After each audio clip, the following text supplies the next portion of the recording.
목사가 설교하기가 좀 거북한 교회 중에 하나가 동해제일교회입니다. 이 목사님이 워낙 말씀을 늘 잘 준비하셨고 또 저도 유튜브를 통해서 목사님 설교를 들었기 때문에 선배라서 그냥 선 겁니다. 겁 없이 선 겁니다. 이 목사님하고 저는 한 34, 5년 전에 제가 담임 목사로 있을 때 이 목사님이 전도사님으로 저와 한번 2년 정도 같이 있어서 오래전에 인연을 갖고 늘 존경하는 목사님이시고, 전도사님 시절부터 이분은 학문성과 영성과 굉장히 감성이 깊으신 분이시다 하는 것을 제가 느꼈는데 그것을 굉장히 지속하고 있는 것 같아요. 계속 지속적으로 잘 관리하고 있다라고 생각됩니다. 목사님이 휴가 기간 동안에 저한테 맡겨주셔서 순종하는 마음으로 새벽 6시 출발해서 제가 1부, 2부 설교를 하고 있습니다. 기독교는 고민하는 종교입니다. 거룩한 고민을 하는 겁니다. 세상에 돌아가는 모든 것을 보면서 스쳐 그냥 지나가는 것이 아니고, 크리스찬이라면 거룩한 고민을 좀 해야 된다. 이게 기독교의 아주 독특한 특징입니다. 예수님이 그렇게 하셨습니다. 예수님께서 이 땅에 오셔서 첫 번 설교가 심령이 가난한 자는 복이 있다라고 했습니다. 심령이 가난한 자가 복이 있다고 외쳤습니다. 역설적입니다. 세상 사람들이 이해하기 힘드는 메시지입니다.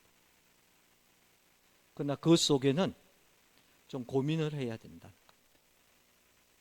다 부자 되기를 원하고 다 큰 것을 좋아하는 세대 속에서 가난해야 된다. 외침과 같이 오늘 우리 모든 그리스도인들에게는 좀 거룩한 고민을 하자. 그런 의미에서 오늘의 말씀을 전하고자 합니다. 지난번에도 제가 한 말씀 드렸지만, 저는 강단에서 설교하지만 여러분이 말씀을 듣고 일주일 동안은 여러분의 삶의 현장 속에서 설교자로 살아가야 됩니다. 최소한 제목만은 가지고 여러분이 기도의 제목을 삼아야 됩니다. 사람이 이 땅에 태어나서 살아가는 것은 인생 여행입니다. 50년간, 60, 70, 80, 아니 90년간 이 땅의 인생 여행에 마지막 만남이 남아 있습니다. 라스트 미팅. 이 마지막 만남이 죽음입니다. 죽음. 이것이 우리에게 남아 있다라는 말입니다. 이 사실 앞에 우리 그리스도인들은 좀 깊이 생각해야 되지 않겠는가라는 말입니다. 오늘 우리들의 문제 중 하나는 현실이 어려운 것이 아니고 미래, 즉 천국을 놓치고 현실, 오늘만 열심히 바라보다가 어느 날 갑자기 내 인생의 마지막 만남을 대하게 됩니다. 오늘 동해제일교회 사랑하는 성도 여러분, 20대든 10대든 여기 연세 드신 우리 선배 어르신들이든 간에 천국에서 눈을 떼서는 안 됩니다. 이 땅에 사는 우리의 시간은 그냥 과거에서 미래로 흘러가는 시간, 언젠가는 쓸쓸히 사라질 시간, 크로노스라는 시간 속에 사는 겁니다.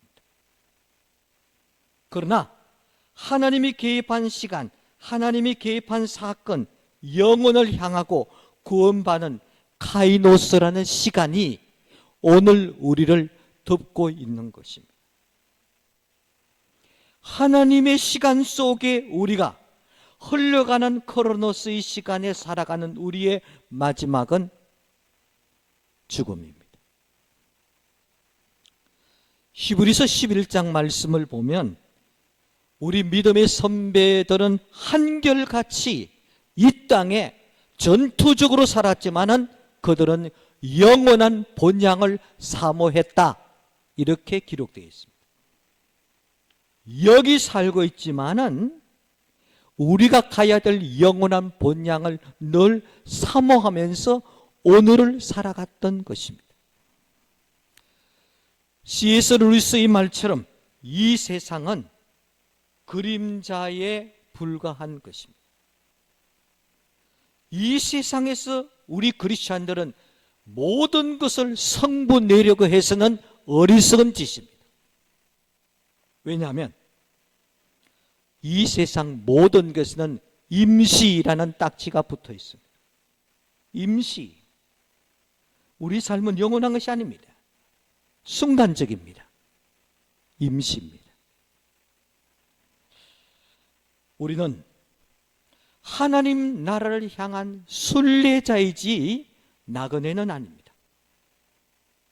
순례자는 목적지가 분명합니다. 만약에 목적지가 분명하지 않는 자는 방황하는 자요, 방랑자입니다. 그래서 우리는 순례자다. 목적지에 눈을 떼서는 안 되는 것입니다. 미국의 28대 대통령을 지냈던 윌슨 대통령이 죽음이 가까웠을 때 의사가 대통령에게 시간이 얼마 남지 않았습니다 라고 말했을 때 그분이 한 말입니다. Thank you, ready. 감사합니다. 준비되어 있습니다. 대통령 각하, 이제 죽음이 얼마 남지 않았습니다. 감사하네. 나 준비되어 있네. 눈앞에 죽음을 앞두고 스스로 후회 없다, 감사하다, 편안하다, 잘 마쳤다고 말할 수 있는 사람이 우리 중에 얼마나 되겠는가? 오늘 우리는 이 문제를 가지고 좀 심각하게 생각해야 될 부분인 것입니다. 오늘 본문 베드로전서 4장 2절 말씀에 보면, 오늘 말씀은 읽지 않았지만은 이렇게 기록되어 있습니다. 하나님의 뜻을 따라 육체의 남은 때, 육체의 남은 때, 개인적인 종말입니다. 오늘 7절 말씀은 만물의 마지막이 가까웠다라고 말합니다. 우주적인 종말, 때는 심판의 날입니다. 2절과 7절 이 두 절 말씀을 주관적인 의미로 읽으면 육신의 남은 때와 같은 뜻으로 해석할 수가 있습니다. 죽음, 한마디로 마지막이 가까웠다라고 말합니다. 올해 2024년 1월 25일 날 KBS에서 과학자들이 말하고 있는 우주의 종말 시간을 90초라고 이야기했습니다. 1분 30초. 우주의 종말이 이제는 1분 30초, 90초 정도 남아있자. 이유는 기후변화, 두 번째는 AI, 세 번째는 핵에 대한 위험성이 지구가 그렇게 길게 역사가 남지 않았다라고 두려운 마음으로 지구의 종말의 시간을 이야기를 했습니다. 이런 시점에서 우리에게 던져야 될 질문이 있습니다. 그렇다면 우리는 어떻게 살아야 할 것인가? 지구의 종말적인 문제가 아니라 개인적인 종말 앞에서 나는 어떻게 살아야 될 것인가? 인생을 조금만 깊이 조명해 보면 우리의 삶의 연한이 그리 길지 않다라는 것을 쉽게 알 수가 있습니다. 시편 90편 10절 말씀에 보면 우리 연수가 70이요 강건하면 80이라고 했습니다. 우리의 살아갈 날이 결코 많지 않다라는 말입니다. 시편 90편 12절 말씀에 우리에게 우리 날 계수함을 가르치사 지혜의 마음을 얻게 하소서. 지혜를 허락하여 주시옵소서. 지혜가 뭡니까? 결단, 판단, 선택, 이것이 지혜입니다. 개인의 종말이든 지구의 종말 앞에서 내가 무엇을 선택해야 되는지, 내가 무엇을 결단해야 되는 것인지 나에게 지혜를 허락하여 주옵소서. 시편 기자의 이 기도가 오늘 우리 모든 그리스도인들의 기도가 되어야 될 것입니다. 손바닥만한 남은 세월을 어떻게 살아야 후회 없이 살았다고 말할 수 있겠습니까? 이런 글을 적어봅니다. 지금 당신은 살아있습니까? 지금 당신은 살아가고 있습니까? 그냥 살고 있는 삶이란 것은 그리 중요한 것은 아니며 바로 살려고 몸부림칠 때 그때 당신은 아실 것입니다. 어디 사는 누구보다는 어떻게 사는 누구인가? 동에 사느냐? 서울에 사느냐? 한국에 사느냐?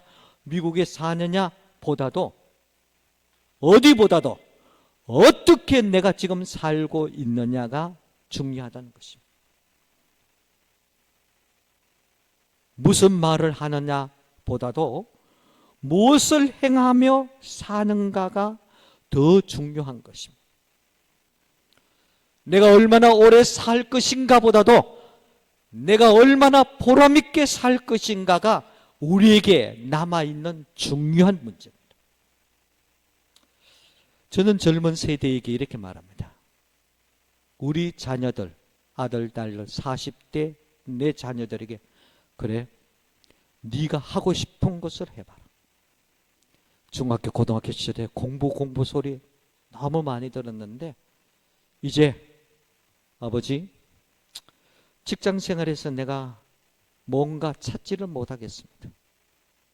언제 그만둘렀는지. 그래? 나는 너에게 바란다. 네가 하고 싶은 것을 한번 해봐라. 그리고 여기에서 내 인생 속에서 하나님께서 어떤 응답을 주실까를 생각하면서 한번 해봐라. 인생은 그리 길지 않는 거야. 그리고 그 하는 일을 통해서 너 하나의 네 가족 식구들을 위한 것이 아니라 이 하는 것을 통해서 남을 기쁘게 하고 함께 사는 일에 의미를 준다면 하나님은 기뻐하실 것이다. 또 길을 열어주실 것이다. 사랑하는 성도분, 우리는 어떻게 살아야 합니까? 오늘 성경 말씀은 우리에게 그에 대한 해답을 주고 있습니다. 오늘 7절 말씀이 이렇게 기록되어 있습니다. 그러므로 너희는 정신을 차리고 근신하여라고 말합니다. 정신을 차려야 된다. 근신해야 된다라고 말합니다. 근신이 뭡니까? 근신은 무엇에 취해 있지 않고 깨끗한 마음의 상태가 근신이란, 무엇에 취해 있지 않고 깨끗한 마음의 상태. 이웃에 대해서는 작은 아픔에도 관심을 갖는 깨어있는 그 마음. 나 자신에 대해서는 하찮는 작은 허물에도 고민하며 바르게 살고자 하는 깨끗한 마음.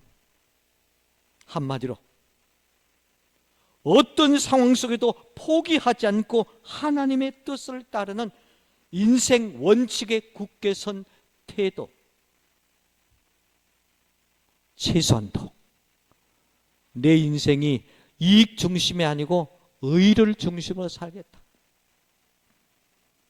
나의 인생의 모든 설계가 이익이 아니라 그래도 바르게 살겠다는 의 중심으로 계획을 살아가는 자. 윤동주 서시 근신의 마음을 아주 잘 표현을 하고 있습니다. 죽는 날까지 하늘을 우러러 한 점 부끄럼 없기를 잎새 이는 바람에도 나는 괴로워했다. 앞에 두 행, 죽는 날까지 하늘을 우러러 한 점 부끄럼 없기를, 나 자신에 대해서는 하찮는 허물도 용납지 않고 의롭게 살고자 하는 깨끗한 마음. 뒤에 두 행, 잎새 이는 바람에도 나는 괴로웠다. 이웃의 작은 아픔도 관심을 갖고 보살피는 깨어있는 그 마음. 이웃의 작은 아픔에 관심을 갖는 바로 이러한 근신한 마음이 오늘을 살아가는 크리스찬의 참 모습이 아닐까요? 세상이 아무리 힘들고 세상이 아무리 어렵다 하더라도 잎새 이는 바람에 괴로운 사람이 있다면 세상은 결코 슬프지만은 않는 것입니다. 두 번째, 사람의 욕구는 한이 없는 것입니다. 그 욕구를 채울 능력도 없습니다. 그래서 사람들은 스스로 불행해하고 좌절하고 절망을 하는 것입니다. 그런데 여기에 한계 상황을 극복하는 길을 제시했습니다. 그것은 기도입니다. 기도. 오늘 7절 말씀이 이렇게 기록되어 있습니다. 근신하여 기도하라. 깨어있는 깨끗한 마음으로 기도하면 한계 상황을 극복할 수가 있는 것입니다. 내 욕구를 극복할 수가 있습니다. 내 자신을 극복할 수가 있다라는 말입니다. 세상의 가장 큰 싸움은요, 사람과 사람의 싸움이 아니고 내 자신과의 싸움인 것입니다. 그 싸움에도 내가 이길 수 있다는 것입니다. 기도가 뭡니까? 기도는 나와 하나님의 관계의 끈을 놓지 않는 것을 말하는 것입니다. 내가 어떤 어려움과 시련, 고난과 고통 속에 있더라도 하나님만은 내가 끈을 놓지 않고, 하나님 어떻게 하지요? 하나님 어떻게 했으면 좋겠습니까? 끈을 놓지 않는 행위가 기도인 것입니다. 절망스러운 상황에 기도할 수만 있으면 매우 큰 은혜입니다. 기도할 수만 있으면 다시 일어날 수가 있습니다. 성경 말씀을 들으시기 바랍니다. 바울은 빌립보서 4장 6절에 이렇게 말합니다. 아무것도 염려하지 말고 오직 기도와 간구로, 염려하지 말아라. 기도와 간구. 기도가 뭡니까? 기도의 본질은 하나님의 뜻을 찾는 것이 기도의 본질입니다. 내 생각이 아닙니다. 내 고집을 세우는 것도 아닙니다. 내 욕구를 채우기 위해서 말하는 것이 아닙니다. 기도는, 아버지, 이런 상황에 당신의 뜻이 뭡니까? 나는 현재만, 아니 지나간 과거, 나의 미래는 난 알 수 없습니다. 내 인생의 모든 설계도를 알고 계시는 하나님, 이럴 때 하나님 어떻게 했으면 좋겠습니까? 아버지의 뜻을 묻는 것이 기도의 본질입니다. 그리고 간구하라고 했습니다. 나의 필요한 것, 내 자녀 건강, 하나님 나 도와주세요. 하나님 도와주세요. 간구하는 겁니다. 내가 간구하지만은 우리의 기도의 목적은 아버지의 뜻을 찾아가는 겁니다. 하나님, 당신의 뜻이 있는 줄 압니다. 내가 절망하지 않게 해달라고. 제가 한번 이 강단에서 말씀을 드렸을 겁니다. 인간은요, 어떤 시련 속에서도 우연은 없는 것입니다. 그 속에 하나님의 섭리가 담겨 있는 것입니다.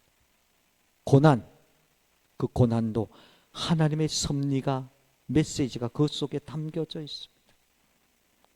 아버지 뜻이 나타나면 이루 말할 수 없는 고난과 고통 속에서도 우리에게 평안이 찾아오는 것입니다.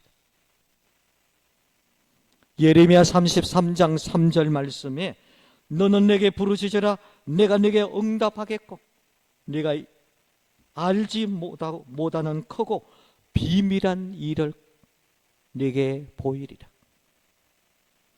하나님의 뜻, 하나님의 비밀을 알 수 있는 유일한 길은 기도인 것입니다. 예수님께서는 요한복음 15장 7절 말씀에 너희가 내 안에 거하고 내 말이 너희 안에 거하면 무엇이든지 구하라. 그리하면 주시리라. 기도하면 기적을 체험하게 됩니다. 기도하면 해답을 얻게 됩니다. 밤새도록 하나님 이거 주세요, 주세요, 주세요. 그런데 하나님 응답이 No! 네가 간구하는 것은 네가 지금 가져서는 안 돼. 기다려. 안 돼. 기다려. 오케이. 내가 주겠어. 어떤 답변, 세 가지 답변이 오면 내 마음속에 평안이 찾아오는 것입니다. 이런 놀라운 일을 경험하게 되는 것입니다. 기도. 어떻게 살 것인가? 아무리 어렵고 힘들더라도 하나님과의 끈을 놓치지 마시기 바랍니다. 기도는 내용이 얼마나 기느냐, 어떤 형용사를 썼느냐가 중요하지 않습니다.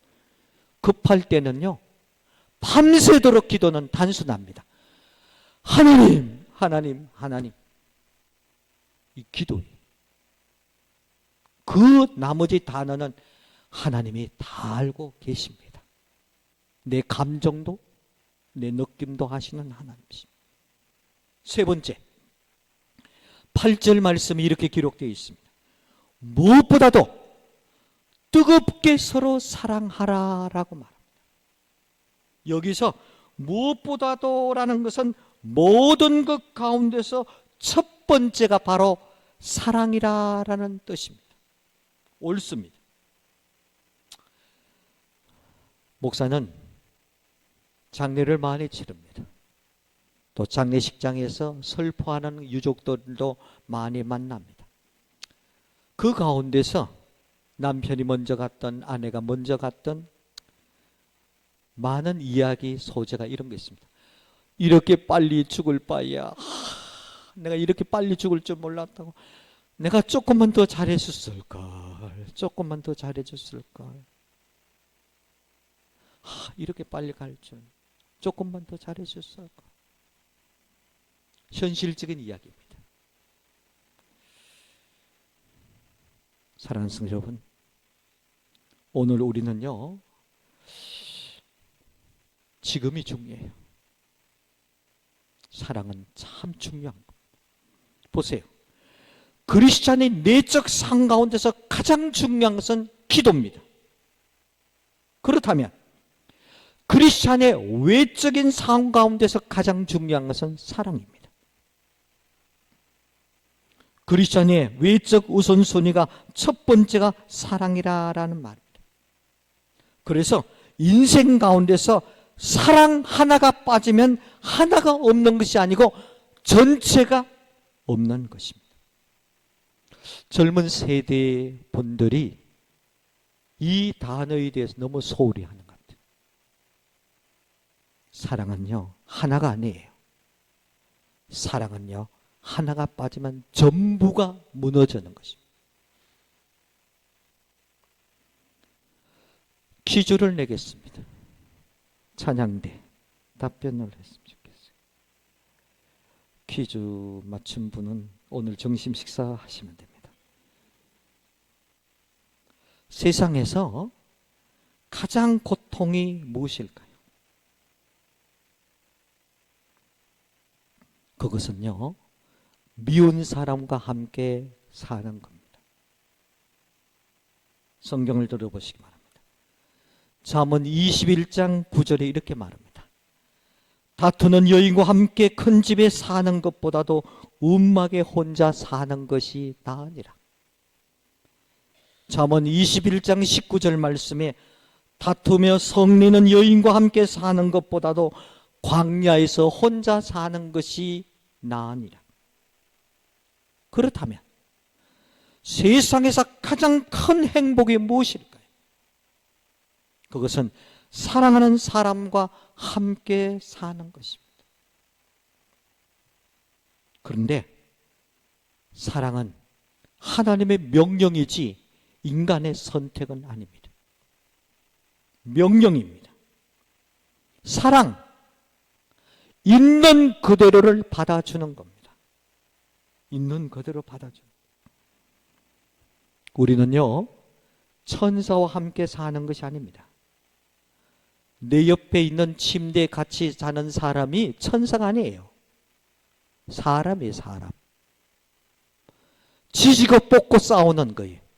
아담 이후에 성경에 나오는 모든 모순을 갖고 있는 인간과 함께 살아가는 존재가 인간입니다. 서로 부족하고 모자란 사람들이 있는 그대로 받아들이면서 사랑의 보자기로 덮어가면서 모난 사각형이 아름다운 원형으로 만들어가는 것이 인간입니다. 저도 마찬가지입니다. 우리 집사람이 여기 와 있어요. 우리 집사람 천사가 아니야. 사람이에요. 오늘요, 있는 그대로를 덮어가며 사랑의 보자기를 덮어가며 살아가는 겁니다. 그것이 사랑의 삶인 것입니다. 그렇게 하라는 겁니다. 마지막 네 번째 10절입니다. 서로 봉사하라라고 기록되어 있습니다. 요즘은 모두가 어렵다, 힘들다라고 이야기합니다. 그러나 우리는 아직까지 가지고 있는 것들이 많이 있습니다. 보세요. 그래도 감사해야 될 것이 뭐냐? 가지고 있는 것이 뭐냐? 지금 내가 살아서 이 자리에 있는 거잖아요. 세상에 감사의 조건 가운데 최고가 뭐예요? 아파트요? 40평, 50평요? 연세 드신 어른들 죄송합니다. 70만 넘어가면요, 40평, 50평이 애물단지요. 그거 청소하기도 힘들어. 여러분, 지금 내가 살아있다는 자체가 최고의 행복이잖아요. 얼마나 감사해요. 지금 이 시간에도요, 중환자실에서 마지막 자기 스스로의 호흡 한번 하고 싶어서요, 발버둥 쳐는 사람이 있는 거예요. 엄마, 눈 한번 떠봐. 눈 한번 떠봐. 자녀의 소원이, 우리 지금 눈 뜨고 있잖아요. 오늘 우리는요, 건강도 있죠, 젊음도 있죠, 사랑하는 사람도 나에게 옆에 친구와 가족과 친척도 있잖아요. 그래도 내가 신뢰할 것도 있고 살아갈 의미도 있잖아요. 더 더 크게 내가 믿는 하나님이 나와 함께하고 계시잖아요. 마음가짐에 따라서 얼마든지 행복한 사람이 될 수 있습니다. 제가 서울에서 그냥 초등학교, 중학교, 고등학교, 대학교, 대학원 신학을 다 하고 하나님께서 저를 어디에 붙어 있는지도 모르는 풍기라는 동네에 담임 목사로 갔어요.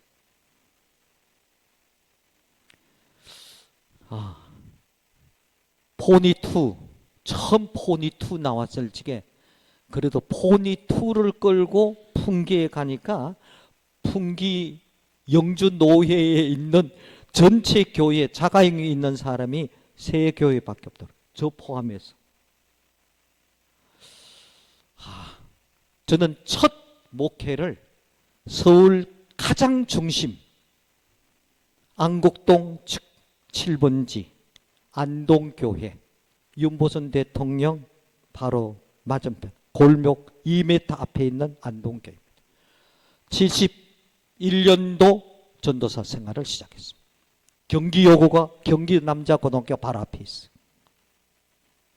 늘 중심가에서 목회하다가 풍기 중앙선 풍기 땅에 가니까요. 와, 얼마나 깜깜한지. 그러나 하나님은 참으로 위대한 하나님이었어요. 왜? 제가 신학 들어갈 때 하나님 나를 첫 번째로 보내는 곳에 나는 가겠습니다.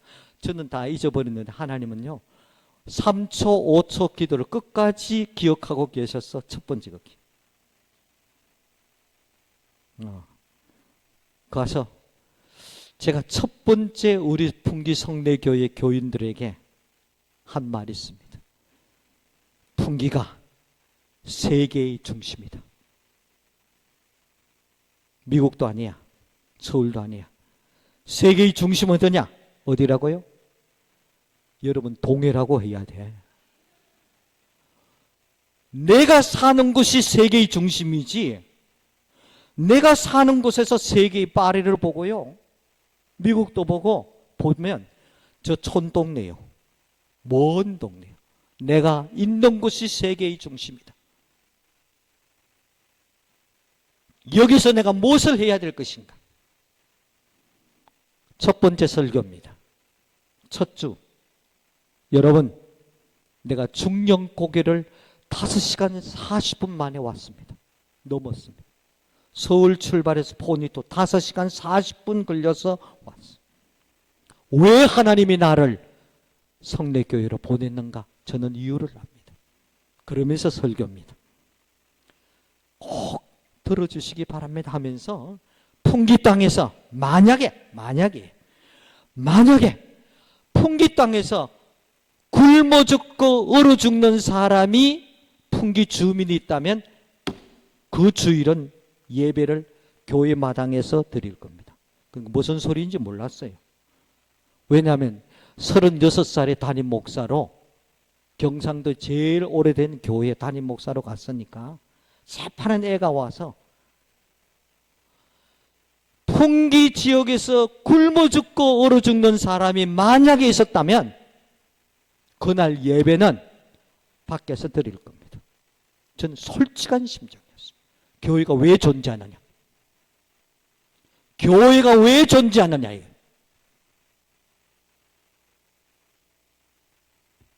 이 문제에 대해 심각한 고민을 해야 된다. 그러면서 아름답게 36년째 풍기 땅에 살고 있습니다. 봉사 깊이 생각해야 됩니다. 항상 기독교는 나를 생각할 때는 나라는 존재를 말할 때는 먼저 너를 생각해야 됩니다. 네가 행복해야지 내가 행복한가.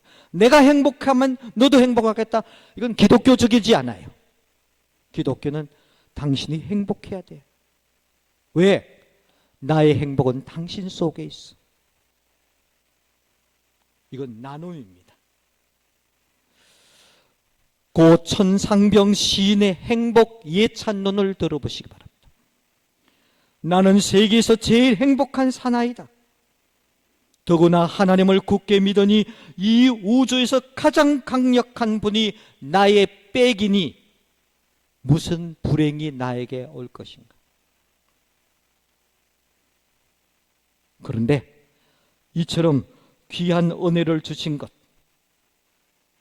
나 혼자 소유하지 말고 이웃과 더불어 사용하라라는 말씀인 것입니다. 10절에 이렇게 말합니다. 여러 가지 은혜를 맡은 선한 청지기 같이 서로 봉사하라, 서로 섬기라, 대접하라라고 말합니다. 사랑하는 성도 여러분, 모든 것은 때가 있는 것입니다. 바로 지금 봉사의 기회입니다. 현재 건강, 젊음, 시간, 재물, 달란트, 내 직장 속에서 지금 이 시간에 봉사, 섬김, 대접이 마지막 날에 내가 후회하지 않는다라는 말입니다. 마태복음 25장은 꼭 여러분들이 집에 가서 한번 읽으시기 바랍니다.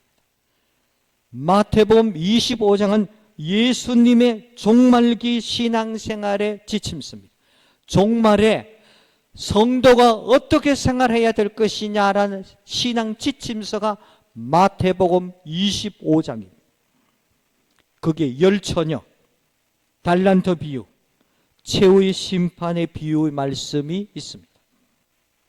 특별히 예수님께서 마태복음 25장 35절에서 46절 말씀은 심판 비유에서 봉사, 섬김, 대접의 문제를 다루고 있습니다. 제가 말씀을 읽어드리겠습니다. 25장 37절, 이에 의인들이 대답하여 이르되 주여, 우리가 어느 때에 주께서 줄이신 것을 보고 음식을 대접하였으며 목마르신 것을 보고 마시게 하였나이까. 38절, 어느 때에 나그네 되신 것을 보고 영접하였으며 헐벗은 것을 보고 옷 입혔었나이까. 주님께서 이렇게 말합니다. 40절, 임금이 대답하여 이르시되 내가 진실로 너에게 이르노니 너희가 여기 있는 내 형제 중에 지극히 작은 자 하나에게 한 것이 곧 나에게 한 것이라. 45절 결론입니다. 지극히 작은 자 하나에게 하지 아니한 것이 곧 내게 하지 아니한 것이니. 46절, 그들은 영벌, 의인들은 영생에 들어가라. 저는 이 말씀이 굉장히 충격이고 무서운 말씀입니다. 지극히 작은 자, 구약에는요, 나그네, 과부, 또 고아를 말하고 있습니다. 의지할 것 없는, 붙들어 주지 않는다면 일어설 수 없는, 경제적이든 정신적이든 홀로 괴로워하는 사람, 힘들어하는 사람, 내가 붙들고 말 한마디 하지 않으면 저 바닷가에 옷 벗고 들어갈 사람, 작은 자예요. 그 작은 자 하나에게 한 것이 곧 나에게 한 것이야. 심각하게 들어야 돼.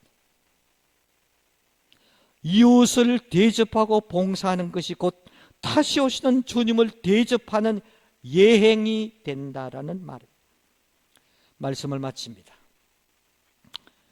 작자 미상인 아름다운 시 한 편을 읽어드리겠습니다. 할 일이 있거든 지금 하십시오. 오늘 하루는 맑지만 내일은 구름이 보일런지 모릅니다.